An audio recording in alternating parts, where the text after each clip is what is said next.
Good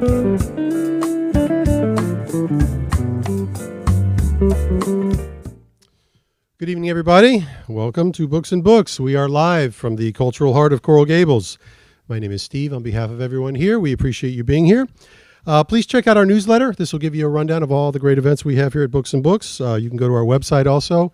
Give us your email address so you don't miss a thing. We have Spanish events, kids events, poetry readings, first-time authors, celebrity signings. There's always an event for everyone's taste, and many of them are now being live streamed through the internet, as you can see by the lights and cameras here in the store. I will give you a heads-up warning, though. For those of you who are here in the store and the cameras are pointed at the audience, for the benefit of those who are watching on the internet, you might want to make sure you're sitting next to who you're supposed to be sitting next to. I also remind you that flash photography is forbidden because that interrupts the live stream, so please refrain from that. Again, I encourage you to go to our website, give us your email address so we can keep you updated, you don't miss a thing. And if you do decide to watch these events via the internet, like so many people do, you can always call the store at the number on the screen. You can order a book while the event is in progress, get it signed by the author, and we'll even ship it to you anywhere free of charge in the U.S. Tonight, we are very happy and very pleased to have with us Paul Williams and Tracey Jackson and Gratitude and Trust, 6 affirmations that will change your life. Oh, I forgot to tell everybody to turn off their cell phones, didn't I? Here, I've got to get mine too.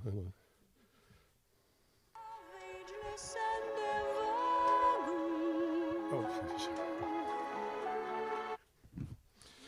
sorry. Singer, songwriter, actor, author, and recovery advocate Paul Williams is one of the most beloved and respected music creators in the world today. He's a lyricist and composer who has won an Oscar, 3 Grammys, 2 Golden Globes, and of course is in the Songwriters Hall of Fame. His songs We've Only Just Begun, Rainy Days and Mondays, and You and Me Against the World, to an old-fashioned love song, Let Me Be the One, The Rainbow Connection, have touched millions for generations. As president and chairman of the board of ASCAP, he is also a leading spokesman for musical creators in the digital age.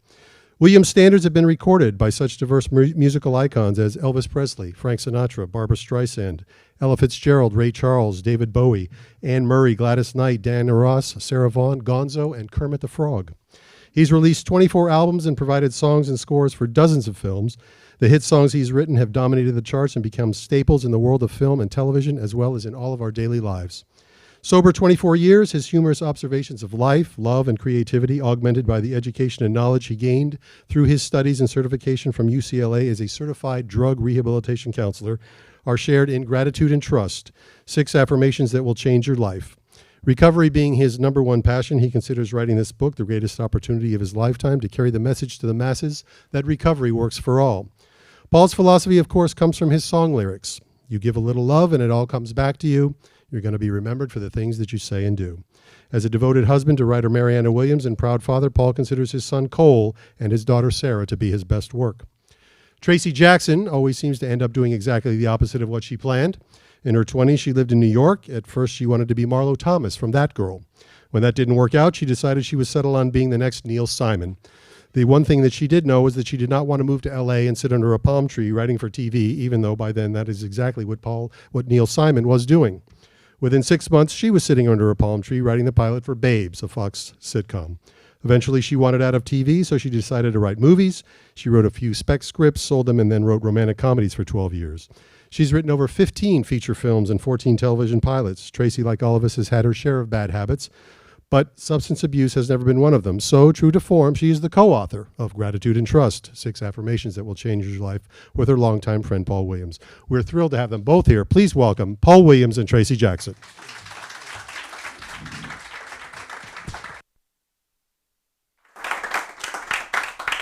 And they should have mentioned that you created Babes as well. Yes, I mean, you didn't get hired to write about it. You 20 created Babes. films, but that's okay. That's okay. Yeah.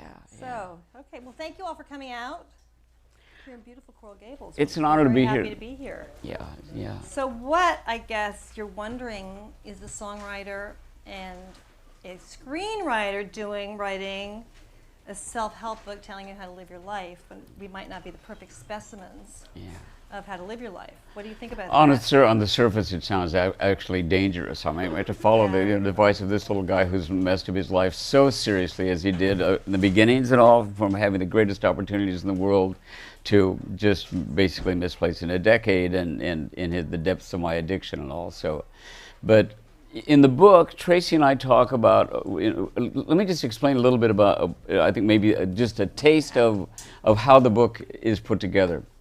And how it came about. I think it would be a great way to start out. Let's tell them a little bit about why we did this. My favorite story. Tracey and I met in like 1982. She was like a young woman, a very young woman who enjoyed my music very much, and we met in Robert Mitchum's bedroom. Robert Mitchum and I were both getting very, very high at the moment, and Tracey walked into the room. Lovely young woman who walked in and said, I really love your music. And my response was arrogant, nasty. We're live streaming, so you can't. You're live streaming, so I can't what I said, but it was listening. sexist and stupid. Yeah. And she spun on her heels and walked out of the room a Neil Diamond fan. Still am. And then what happened to your life? It got really good. Yeah, without me in it. Yeah. Time goes on. Well, yeah, I got married, I grew up. I always liked Paul's music. I will say that I started listening to Paul when I was really young, because, I'm quite a bit younger than he is, as you can tell. And so I did that, and I got married, and I had a difficult marriage.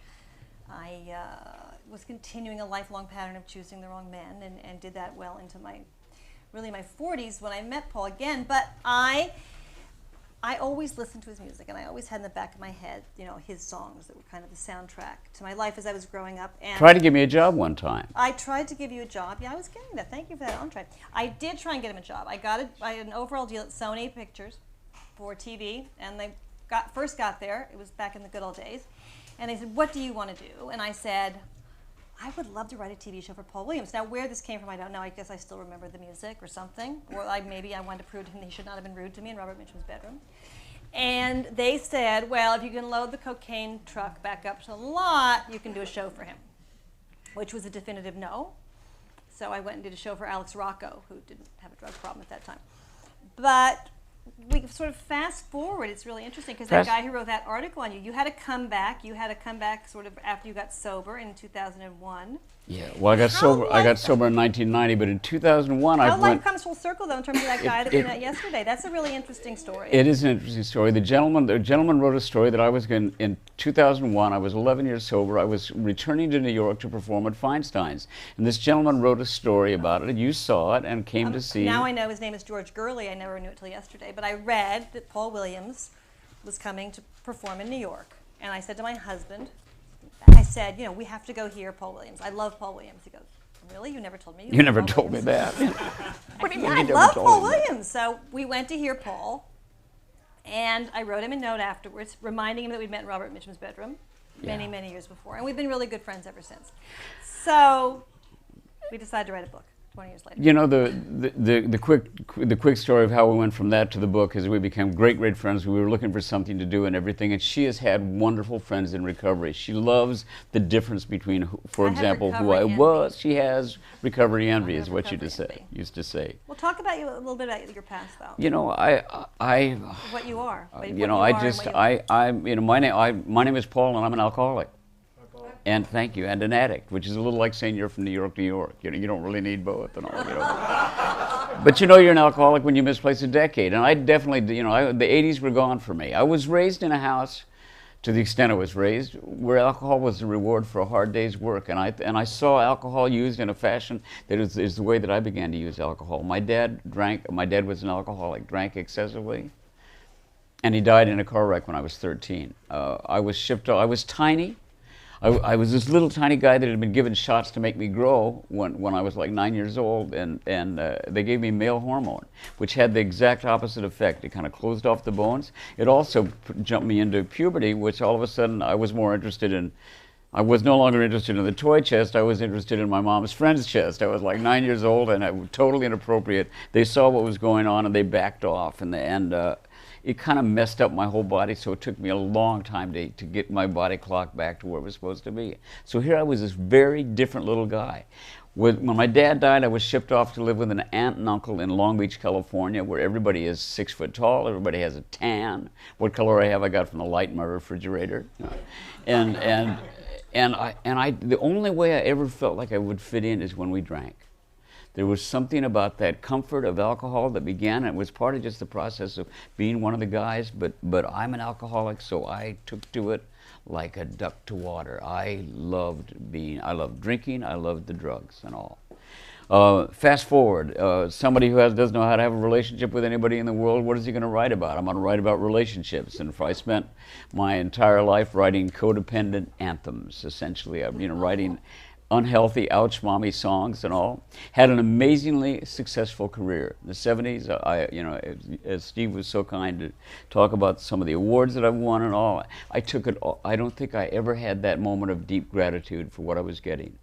I probably became addicted to the attention. That's why you saw me on television in the 70s so much. And I would probably have stayed there and ruined everything if my addiction to alcohol and drugs hadn't outrun that other addiction, So it got to the point that in the 80s, I wouldn't show up for anything. I quit. I was hiding in my bedroom, peeking out the Venetian blinds looking for the tree police because I thought they were out there. I was having psychotic episodes.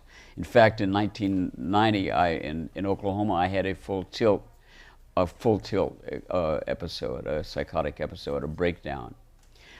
Came back from that and continued to drink for a couple of weeks, went in a blackout. I can't even take credit for it. In a blackout, I called a doctor and said I need to go to treatment. And I found the life that I have today. I found the most amazing, my connection to the world has always been through my songs.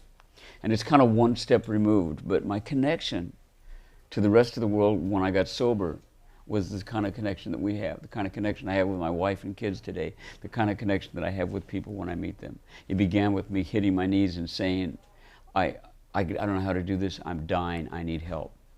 And when I dropped the ego and I asked for help, I got it and my life began to change. I am as passionate about recovery today as I was the very first day that I got sober. I went to UCLA, got my certification as a drug and alcohol counselor, entered into what I call the Polylama period of my life. And for 24 years, people have said to me, why don't we have something like you? Tracey, in this wonderful conversation after they did a documentary on me called Still Alive, which some of you may have seen. It's warts and all documentary. And afterwards, I said in a speech after a screening that Tracey was witnessing, I said that my choo-choo runs, I'm such an adult, my choo-choo runs on the twin rails of gratitude and trust. And Tracey came up to me afterwards and she said, that's it, there's our book. And we began this, which has been a 2-year adventure, where this woman writes that she is a warrior for the light. I write 3 hours, and I'm playing with my iPhone. She writes 9 hours. I have gone to the Tracy Jackson School of Writing, and it's been a spectacular experience. I'm more grateful than you know. Oh, thank you. I'm grateful too. Thank you. Well, I'm Tracey, and I'm not an alcoholic. No one ever says hi to me. Really sad. Hi, Tracey. Why I have recovery envy, because if you're an alcoholic, everyone goes hi and they're friendly and they embrace you. When you're not an alcoholic, they go, oh, really? Like she's like judgmental. But it's not my not being an alcoholic or drug addict has nothing to do with any overwhelmingly strong character trait that anyone else is lacking. I was literally scared of drugs and alcohol. I believe the film Reefer Madness. I am the person. When they make those films and they say if one person sees this film and they walk out and they say no to drugs, we've done our job, I'm the person. I watched that film. I said, that's it. You know what?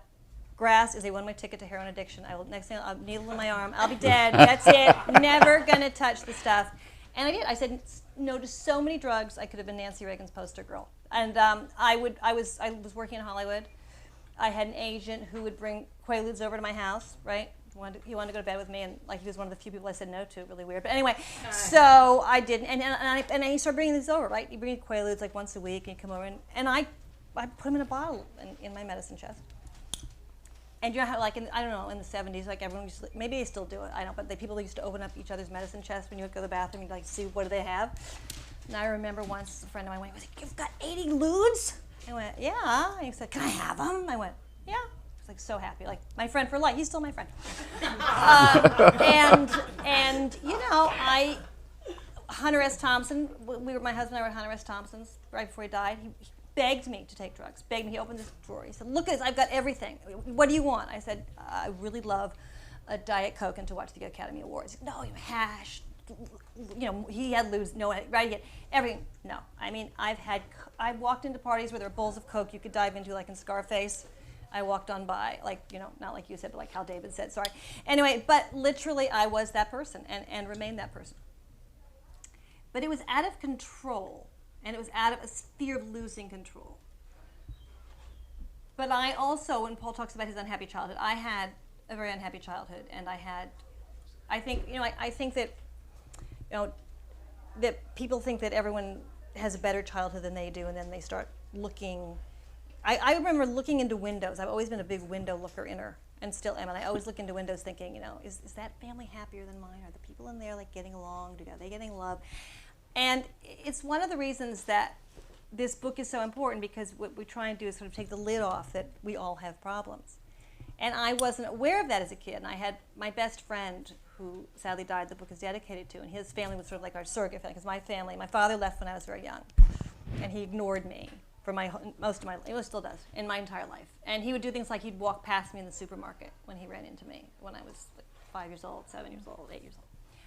And this has been an ongoing pattern. So, you know, my drug was going to the wrong guys again and again and again and again for decades. I could say no to Coke, but not guys.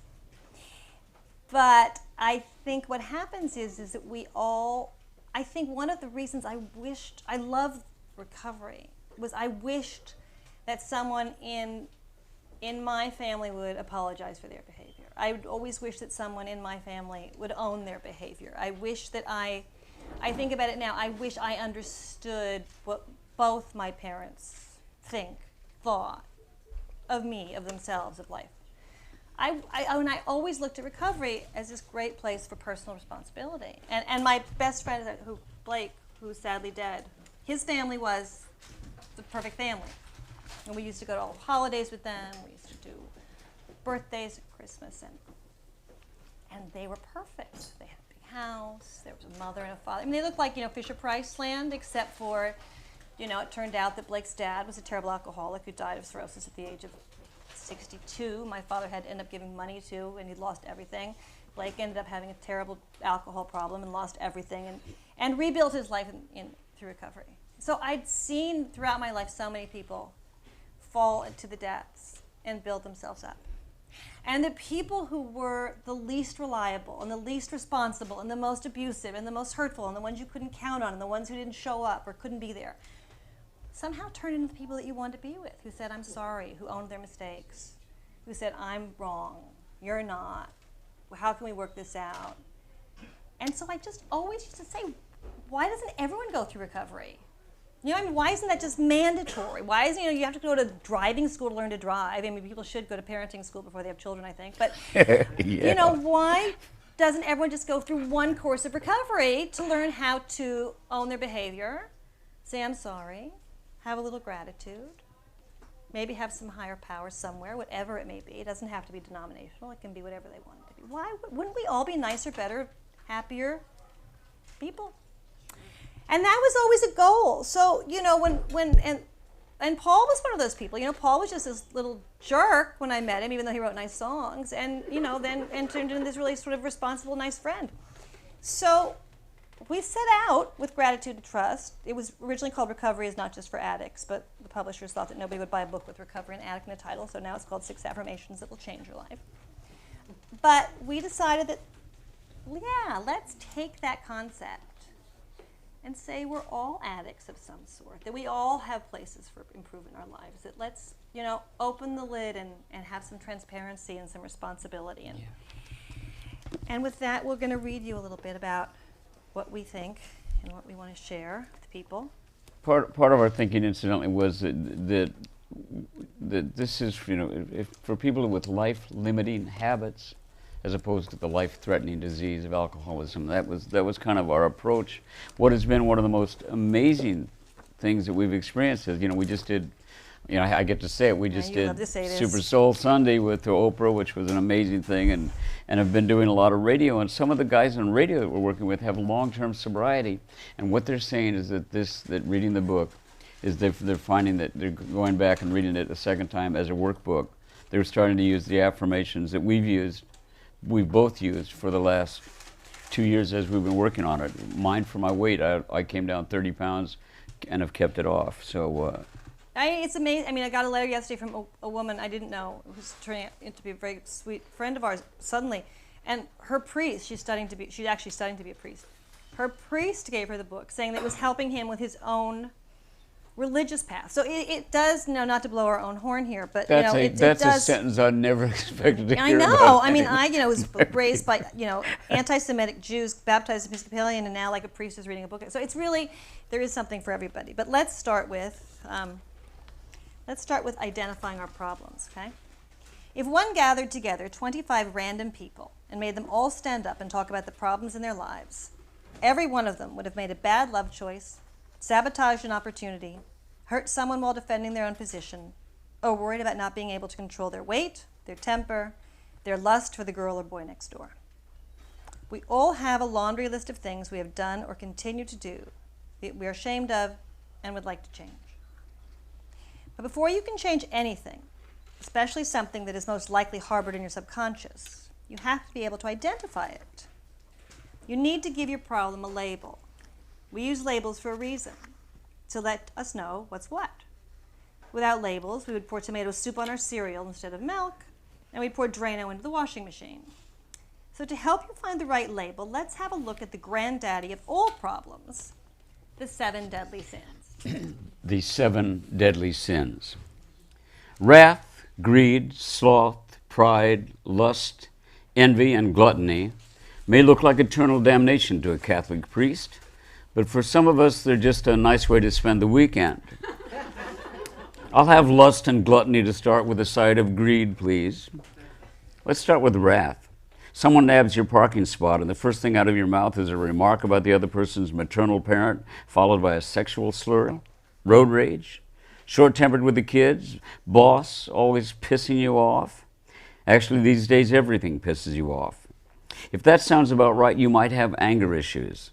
Is I'll do it later the first thing that comes out of your mouth when a task is presented to you?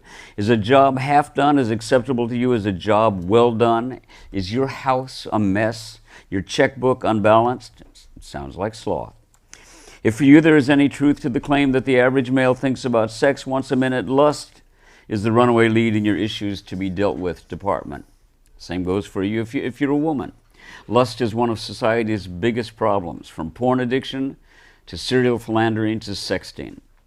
But lust comes in many forms, especially when it comes to our stuff, like your neighbor's car or a swimming pool. We guess we'll be moving on to envy with that one, which is really just the marriage of lust and greed. Obsessing over your coworker's iPad mini, that's envy. Over your coworker's fiance, well, that's lust, envy, and greed all rolled into one. Supersize me one more time. Give me a G for gluttony. You get the idea. Soon is not a time. This is a statement I end up uttering to my children on a regular basis. Kids are great procrastinators. If you have children, or perhaps just carry on head-to-head conversations with your inner child, you might identify with some of these conversations. Have you done your homework yet? Soon. Have you emptied the trash? Soon. Have you cleaned your room? Soon. Brushed your teeth? I'll get around to that soon. But the adult version goes something like this. I'll get a colonoscopy. Soon. I'll stop hoarding and deal with the fact that I can't find the garage door through all the boxes. Soon. I'll lose the 25 pounds that I've been carrying for all these years. Soon. I'll file last year's income tax return. Soon. I will start getting my resume in order and take that Excel class down at the community college so I can maybe get the better job I really want. Soon. Soon, I'll repeat, is not a time. Today, this minute, 7:30 p.m., that's a time. So to really make a change, the best time to start is with a real time. And that time is now.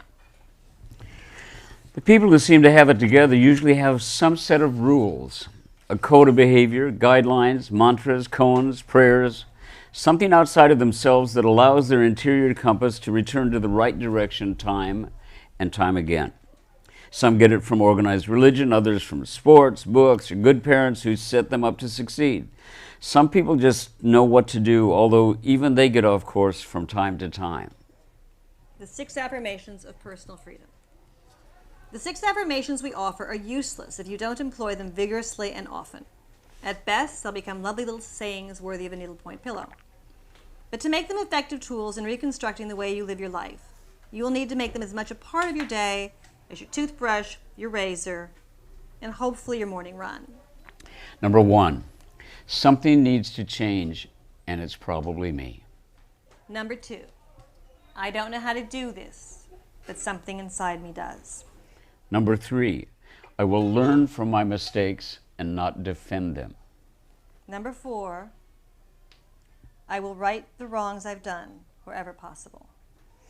Number 5, I will continue to examine my behavior on a daily basis.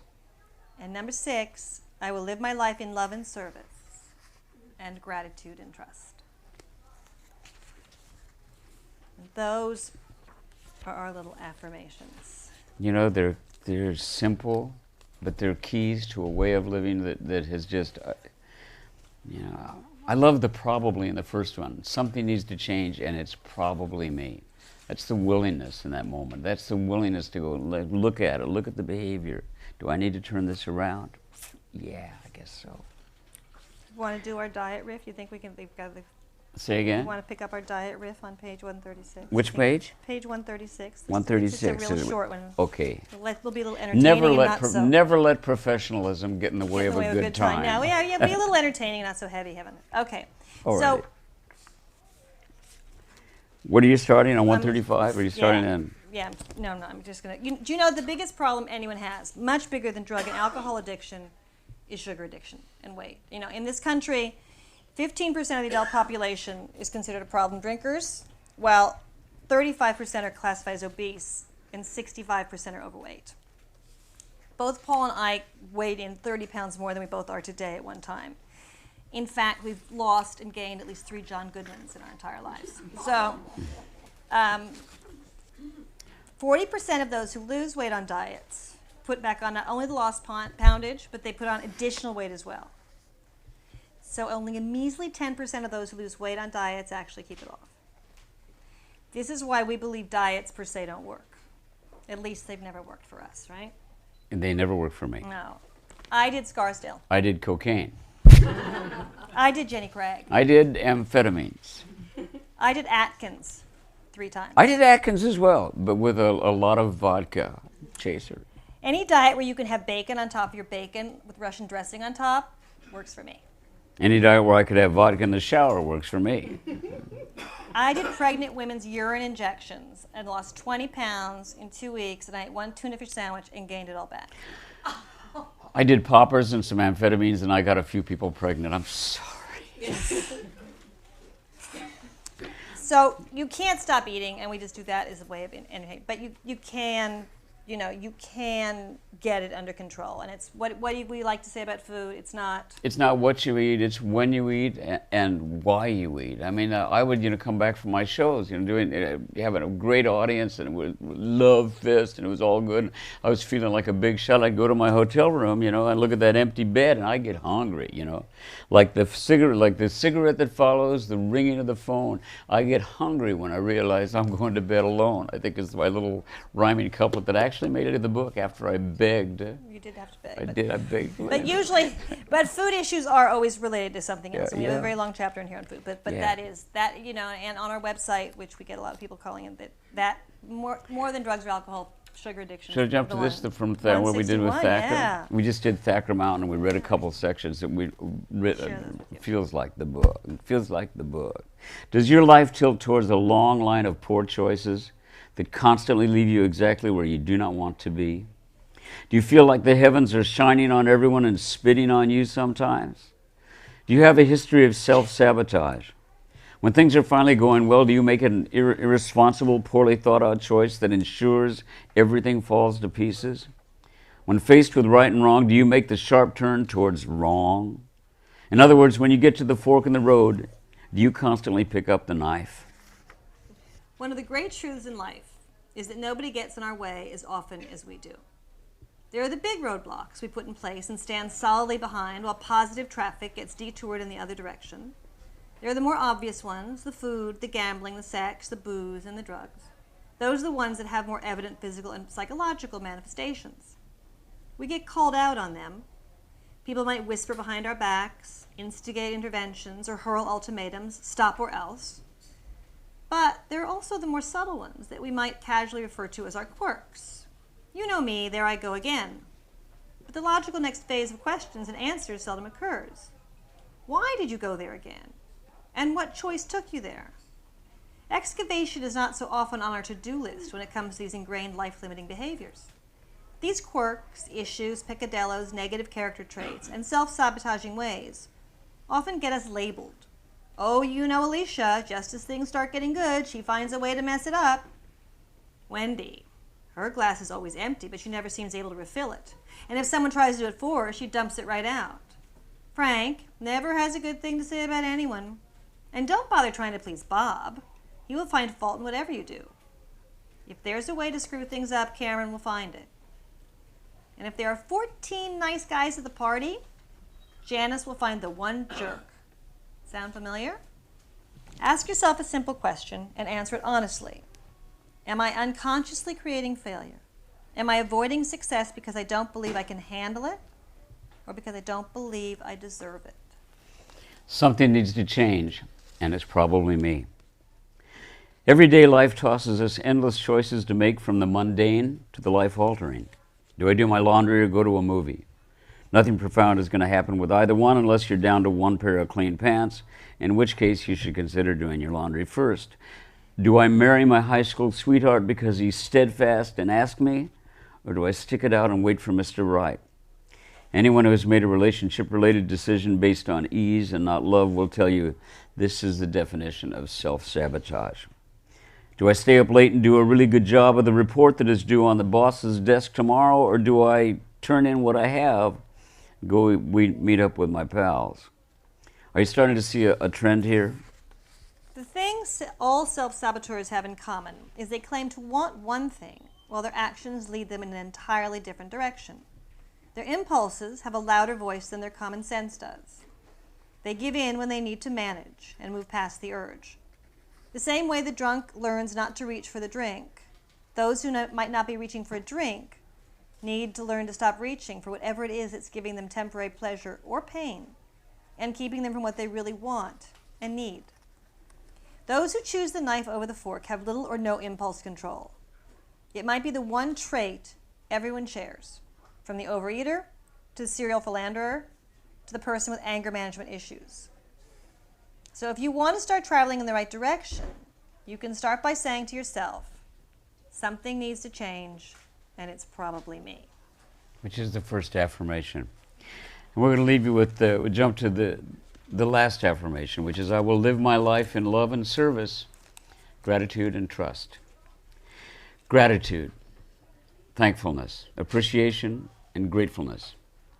Trust, faith, belief, hope, conviction, and confidence.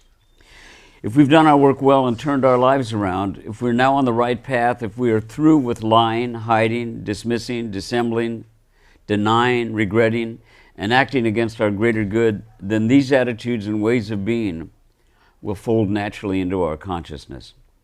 Gratitude is one of those words that slips easily off the tongue, but is not always the first emotion we turn to. For some, it comes naturally, like good manners and grace. For others, it takes work. Paying attention to the good and letting go of the bad, it's worth the effort. With gratitude as your guiding force, there is suddenly little room for jealousy, envy, sloth, or any of those other 7 deadly sins. They do not walk hand in hand with gratitude. Gratitude and trust stand on their own. They are the essence of the well-lived life. They are the recreation of the charitable acts that give us our second chance, or third, or however many it takes for us to get to that sweet place of redemption where we know we've been given something magnificent and it's only ours if we remember to give it away. Gratitude and trust are both the end result and the desired effect of giving your life to the process you've undertaken. The gift is in the knowing that your past has been your spiritual schoolroom with its triumphs, tragedies, and mistakes transformed into life lessons. Be grateful for them, being the evolutionary key to who you are becoming. Be grateful for the perfect moment of awareness you're experiencing right now. You've arrived to a starting point in a new way of life. You are grateful. The next step is decorating that powerful emotion with an equally potent action. You trust. The glory of your survival and growth through the obstacles of your personal history tells you the best of what has been will be again. You've been given a new life, and you now trust that as the future unfolds in unimagined ways, you'll be cared for. You will have what you need to thrive. You are a miracle living in gratitude and trust. And the best part is that you get to keep that miracle by giving it away. If we commit ourselves to an awareness of our fellow man's needs and address them in whatever ways we can, then we can, as the Native Americans offer, walk in beauty. We can live a larger life of purpose. If you've been relieved of the heartache of your habits and turned your life around, you've been given a rare gift. And with it comes a large reward you now have the chance to pass on to the person behind you. You can offer them your hand and guidance. You are living proof that there is hope for the hopeless. The life-limiting habits that once bound you to pain have no hold on you today. Pass it on. It's an expression with more uses than getting the gravy bowl around the dining room table on Thanksgiving. Pass it on. Giving is the permanent roommate of gratitude. Give back in any way you can. This does not mean simply writing a check, although checks do need to be written by those who can, but it's the actual doing for others, generously extending your time and your energy that constitutes giving back. When you're in the ditches of darkness, doing for others is often the stepladder out. It never fails. The high that one gets from doing for others is much greater than focusing on what we think we don't have. The adage, it's better to give than receive, holds real truth. Nice. Thanks, lady. Thank you, guys.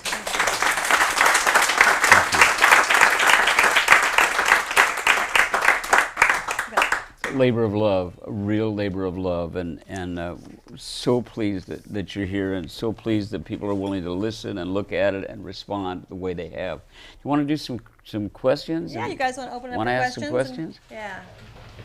I wanted to ask you, Paul, you have such great hits. When you talk about your addictions, when you did those great hits, were you under heavy addiction? You know, the drugs. That creativity, because a lot of times you see that creativity with the addictions going hand in hand, and you wonder sometimes if you were free from that, would you even create more or better or? Well, it began with mead. You know, the first writers that drank, and I was looking for really good mead is what got me started on this path. But the fact is that alcoholism is a progressive disease. So in the 70s, when I was having all those hits, I was in the very early stages of my disease. By the 80s, when I was really rolling into, when I'd crossed that line from use to abuse to addiction, the connection to the world around me was gone. Therefore, I had nothing to say that people were going to really relate to. I was clever. I was thinking I was witty. I was thinking I was fabulous. But of course, I was thinking while I was hiding in my room. Clarity is the connection to the creative force. And when I look back at the songs that I wrote, even if I was using it at the time, I noticed that after I got a little bit of sleep is when I got up with a clear head, is when I wrote what I would wind up using. Any other questions? No? Actually, Yeah. I'm curious to know, like, when did it start? Like, when you guys started giving it shape? Because, I mean, one thing is life lessons and personal experiences, and then the other is sort of maybe creating a system or just, I mean, when did it start, and when did you start seeing other people's feedback? Because, the book just came out. Right. So, well, we've been seeing feedback from what we've been thinking. We've had a website. We built a website before we sold the book. So we have a website called, very original, www.gratitudeandtrust.com. and we blog, and we have affirmations 5 days a week, and and we have a really active, everything you're supposed to do, Facebook. So a lot of what we were doing as we were writing the book, the website was both to gain a following, obviously, but also as kind of a laboratory to find out what people wanted to hear, what people's problems were, what worked, what didn't, so we wouldn't give away the book at all, but in things that we wrote, we would put out the ideas that we were working on, and the things that we were putting in the book, and trying to get a sense from people what their problems were, how they were trying to solve them, and so we get a lot of feedback every day. I don't think that we would have had as big a chapter on food, to be honest with you, if I hadn't, over the course of 2 years, gotten so many endless letters about, sugar addiction. I mean, this was like this relentless cry that I get from everyone, not everyone, but a lot of people. I mean, it's daily, sugar addiction, loneliness. I mean, there's certain sort of themes of that go through people's lives. A lot of parental issues, people holding on to anger. So, if you listen to people and you listen to people in life and you talk to people, and you're alert. And I mean, for me, I don't know, for Paul, we've written two different types of things in our lives, but I'm one who thinks if it's resonating with me and if it's a problem that I have, I mean, there's bound to be a bunch of other people out there with the same problem in some form or another. I don't know how you want to address that. Yeah, well, that connectedness of meeting somebody else that has the same problem is part of the healing process and all, but to the specific question about how quickly did we find out some of this worked, my son Cole, who's now 33 years old, 2 years ago, as we were just beginning this process, looked at me and he said, "Dad, you're beginning to look like a cookie jar." And I weighed 160. When I was drinking and using, I weighed 187. I had managed to creep back up to 160, and addressed it. Something needs to change, and it's probably me. And did some of the work that is described in the book, including making a list of behavior, when I ate, and the like. And I found a meditation in running. And it's funny, I run every day 2 miles. People walk by me while I'm running. It's very embarrassing to admit that. I'm running and people walk by, but by God, I run every day. In the park, I look like the kid out of Christmas Story. I'm so fully clothed, I don't bend, but I'm out there running, doing my version of running. And I've found that the rewards of that little bit of adjustment, it's so empowering. As that little piece of the bad habit disappears and you begin to get a little feedback, there's a great energy in that. There's a power in that. What is it that helps to take action? When is the decision? At what point? It's like the tipping point of saying, I want something different, but I haven't had it before. So what is that thing?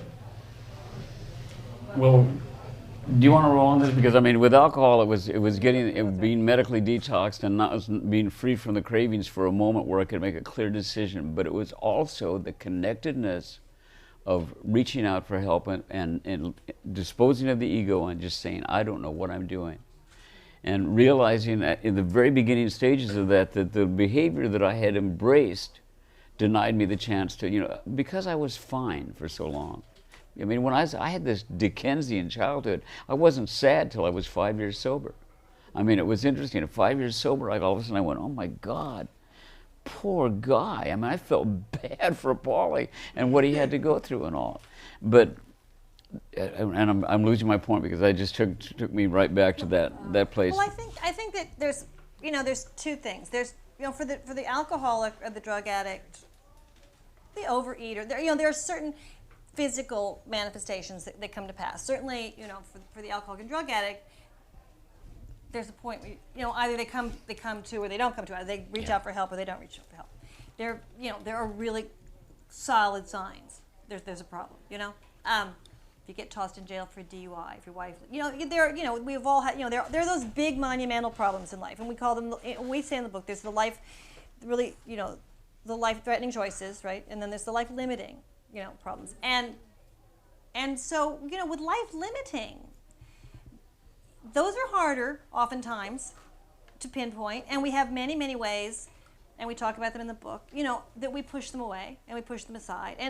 And from my own life, I think there's probably been 4 cataclysmic moments where I really had to make a change. It's not like I was down in the gutter, I had a needle hanging out of my arm, I was, being stepped on, but I was so unhappy. How long, in my first marriage, how long was I gonna, I talk about it in the book, going to therapy week after week and avoiding talking about the fact that my marriage was like, I used to think it was really, and I used to, in the beginning it was triumphant, whew, got away another week without saying a word, right? Except what was I doing? I was throwing out money, just going back to a miserable marriage, and felt till finally it just, blew up, and I got to the point where I couldn't take it anymore. I think there are certain things in your life where you get to the point where sometimes you have to lose something. There are moments in life that you just have to, the universe shakes you. Yeah. And either it wakes you up or it doesn't. Either it wakes you up or it tosses you down. And you have that choice in that moment. If it's going to shake you and you're going to wake up and go, wow, this is something I have to change, or it's going to shake you and you're going to fall down and you're going to let it stomp on you. And we all know people who've let it stomp on them, and we know people who wake up and they're awakened by it. And the writer Dani Shapiro has a wonderful line where she said, "We don't choose what's going to wake us up." Yeah. And I quite like that. Love because that. We don't always know in life. We think it's going to be one thing oftentimes, and then it turns out to be something entirely different. And because we all have different issues, it's very hard to say from one person. Yeah, usually with oftentimes the drug addict is maybe they lose their job, they lose their family, Yeah, they lose exactly. their money. And you know what they your get problem thrown, is. You You run know over it's a kid alcohol. and kill them. There's really things. It's hard when you just how many bad relationships you're gonna have. Finally at 30, I woke up and I'm gonna sleep with one more guy who doesn't call me back. I'm 30 years old, all my friends are married, and be miserable forever. You finally just go, I may be an issue here. I can't be blaming everybody else. So I think that's, and we all, tucked inside of ourselves, we all know. We just all know. We just don't always listen. I do believe that. I think, I was one of those guys that would when at Christmas time, I put my kids' toys together and everything, hide the parts that were left over, and then, and then give them the toy in the morning and all. And in recovery, I learned to look at the book of instructions. That was the big thing for me and all. What I think is missing, that for somebody who's repeating a bad habit again and again and again and again, there is a process to identify and really sense what it's costing you that you haven't had perhaps before. And I'm not saying you specifically, but the person who's dealing with a bad habit. But when you walk through a specific process of looking at behavior, looking at the period in front of that behavior, looking at the cost, and you begin to get a sense of how it's diminishing your world. What's amazing is I had no idea how small my world had gotten. And that applies to my weight as well as my alcoholism, to the 30 pounds, which was a mess and all, but with just the beginnings of weight loss, the first little bit of feeling better, I began to, I could tie my shoes and I didn't have to take a deep breath before and then come back up for another one. I was beginning to get those little bits of rewards, but with them came information. And it was information that I could apply to the next step of what I was trying to do. So many of us are going through life trying to do things, that we assume we're just supposed to know how to do. And most of those things we don't just know how to do. That's why we wanted to come up with a process that we thought would work. There's also another thing we always say, we talk about sometimes, which is how many people have said to themselves ever, this is my last? And you can just fill in your own blank and no one's asking you to do it. But you can do it yourself. We've all said at some point or another, this is my last. Yeah. And that's often, if you're looking for a guide and a roadmap to what's going on, that's a really good way to start. And that's in the book. We talk about that. But that's a big one, and every audience you ever say that to, even, it's like cell phones. How many times you say, I'm not going to look at my cell phone 57 times today? That's become a huge addiction with people. I'm not going to spend 5 hours on Facebook looking at destination weddings of people I don't know. But you do that. And then you go, I'm not going to do this anymore because I could have been working for the last 9 hours, right? And look at this girl. She's in Punta Cana. Doesn't she look cute? Hate that dress. What are you doing? Little things, and then there's big things. So that's yes. And the devil, incidentally, the devil delivers now. You can sit in your room and when you click on your computer, and you can go into any a variety of bad habits around the clock. From SwedishFlyGirls.com to shopping to you name it. It's there. There is no Swedish Fly Girls. I made that up. When you look at people that reach some kind of stardom, there's an additional factor that makes it more difficult to see the Elvis, Belushi, Jackson, Michael Jackson. What is it that sets apart those that could survive that stardom and Those that don't. get to your age, so to speak? I think that part of being a celebrity, there's a certain element of isolation involved, just based on the fact that and you're isolated and surrounded by people that are going to give you whatever you want. And that's a dangerous business. But we're also More difficult. makes it makes it difficult. But life is difficult, and I don't think there's a lot of difference between a rock star shooting heroin and a bored housewife in Ohio drinking Listerine, because there's 28% alcohol in Listerine, and she can buy that without the neighbors looking, and she can drink it.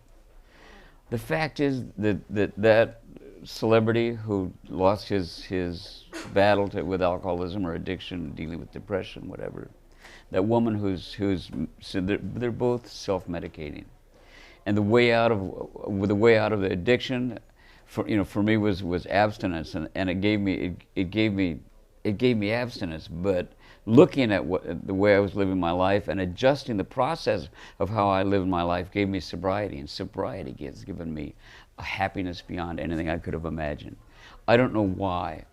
I don't, I wrote a song called "Still Alive" for the documentary called "Still Alive," and it has a line in it that says, "Sweeter souls did not survive." And someone asked me once, "Where do we go when we arrive? If you're lucky, when it's over, the dreamer's still alive. A blessed mystery, for sweeter souls did not survive. But if you're lucky, when it's done, the dreamer's still alive." I'm really lucky, and one of the greatest things I've ever been given is the opportunity to maybe share a little of that. And that's why this is so important to me, and why she is so important to me, because she sat down and we did this. I'm not going to cry ever again, ever in public or privately. Like, so embarrassing. Any other questions? Tough little Yeah? bastard. Yes, just one question. Sure. I mean, I just think that it seems that the book you guys wrote, maybe more in particular, you Paul, it's also like a work of gratitude, like to kind of just share that and what has helped you. It comes from gratitude. So the question is like, what do you guys plan on doing next? With this? No, yeah, with this, or like, do you have any other projects, or? Well, I mean, we both have other things. You're going to continue with the blog? We're going to continue. No, I mean, this is going to, God willing, live on. I mean, the goal for a book like this is, a book like this is different, hopefully, ideally, than a novel in the sense that you can keep, we're going to do a workbook. It has life, and yes, we're going to totally continue with the website and the blog, and it's become a little world that we're creating with this, and we're going around and we're talking to people, and people show up, and we're going to continue doing that, and we're going to start meetup groups across the country that use the book as a foundation where people can go and use the book and meet and hopefully form small communities or large communities, and where they feel comfortable sharing their problems. So, we have a lot of ideas, and at this point, we're just in the very beginning of our book tour, because the book did just come out, and, Very beginning. We've been out since September 16th. You call this a beginning? That's just the beginning. Trust She me. never gets tired. I'm It's the beginning. 74. I wander yeah, off. you got a long way to go. So anyway, so we are. I don't really do individual things too, but this will go on, and hopefully, Yeah. that was the intent. You don't want to, if it has, if people respond. Yeah. Yeah. This gentleman has a question. I just wanted to ask Paul, who wrote such memorable music, in your career, what's changed in this country that kind of music doesn't seem possible anymore? Well, it's interesting, as president of ASCAP, I will tell you that we have the best music ever written being written right now while we're sitting here. The fact is that, as Tracey knows, I'm equally passionate. The most passionate for me in the world is recovery, and right next to that is music creators' rights. While we're talking right now, somewhere a young lady is probably writing on an electric keyboard with headphones on so she doesn't wake the baby in the next room. She deserves to make a fair living with her music. So it's a great part of my life is being able to be in service at ASCAP, where I'm president for 520,000 members, and that they can make great music. Some of the music that's being made these days is pretty good, I think, and all. And it's certainly a largest portion of it is is reflective of the generation creating it, and reflecting, I mean, we each kind of have our decade, And mine was probably, the 70s was certainly the time that I probably related most. But, I had a pretty good year this year, didn't I not? So, You had a good year. So. Anything else we're talking about? Yeah. You mentioned Oprah. Is that aired yet? That's November 16th. November 16th. November 16th. Paul, I've always loved your music from Evergreen to everything you've ever done. And so I just want to acknowledge your creativity, your contribution to music. Thank you. And facing that you got a lot of your inspiration through all the addictions. What drives your creativity today? Oh, well, my inspiration before was certainly in spite of the drugs, not because of the drugs and all. So the fact is, they asked Sammy Khan what comes first, the words of the music. He said what comes first is a phone call. Opportunity is a great beginning. That's a great start for me. The phone rings, and it's Guillermo del Toro, and he says, I want to do a stage musical based on Pan's Labyrinth. Would you write the words? And I said yes. So that's something I'm working on right now. But I have to tell you, we went to Oxford, Mississippi to read and do Thacker Radio. Now, I did not wake up in any time, any morning, any day of my life where I said, what I really want to do is go to Oxford, Mississippi. My idea of a fine time is going to Oxford, Mississippi. So we go to Oxford, Mississippi, and we do a little 10-minute reading. I sang Rainbow Connection at the end of the show, or in the middle of the show. Tracey and I talked about the book, and we read 2 sections. And there was an energy to that. We both felt it. We talked about it afterwards. It was as if we found the heart of the book, and we found the heart of what we're doing.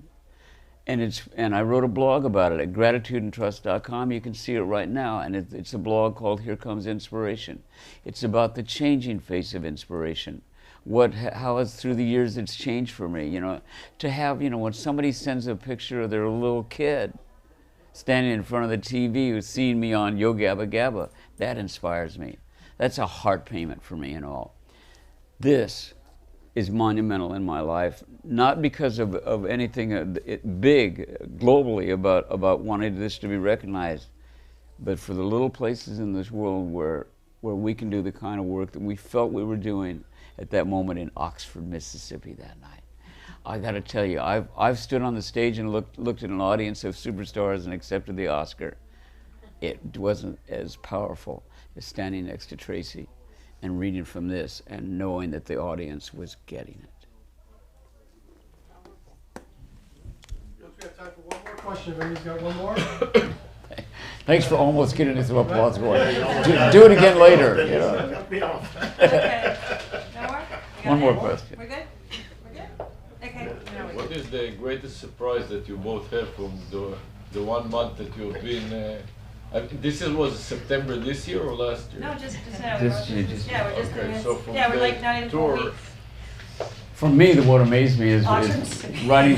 We write separately, and Tracey, as I said, she's like a machine. She's got all this stuff going on. I'm over there.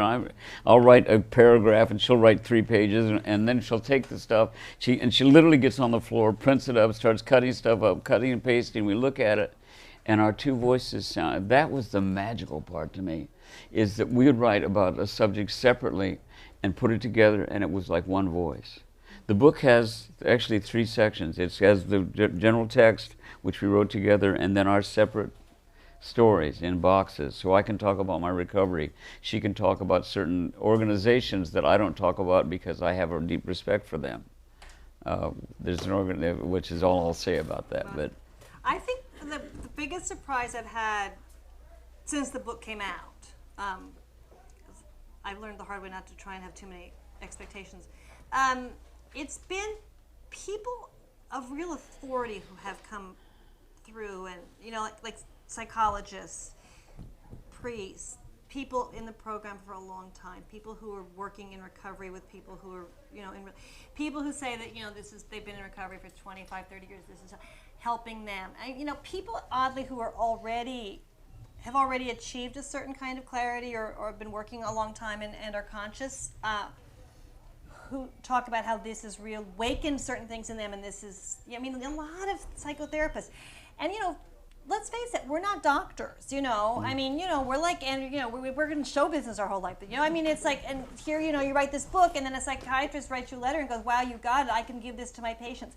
I think because there's such a simplicity in what we've done, that we've really, we're willing to kind of tell all, both of us. We've completely no secrets, so we'll talk about any of our own problems and then weave that in. And I think in doing that, it's a self-help book where a lot of self-help books, people, you're reading it and that person's the almighty and you're sitting there kind of cowering like, oh wow, I'm never, and we're just like, we're as screwed up as anybody else, so if you want to, follow us along. More.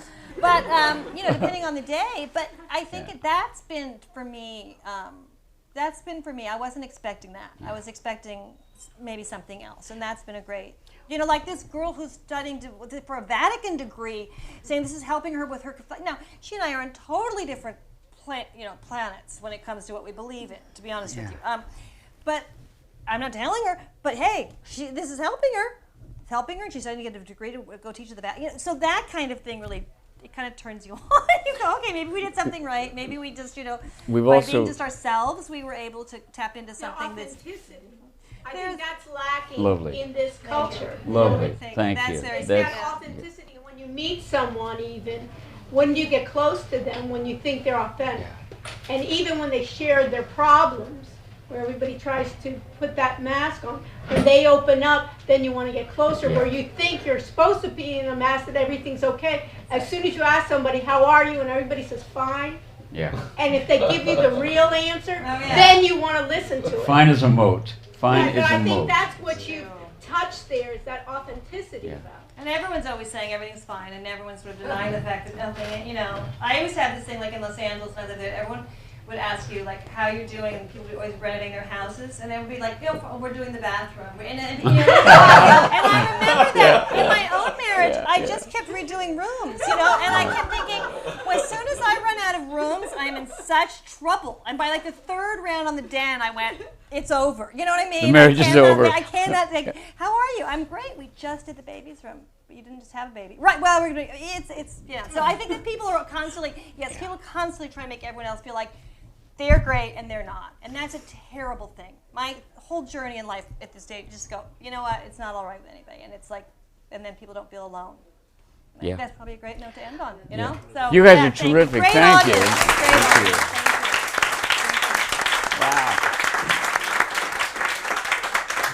Thank you.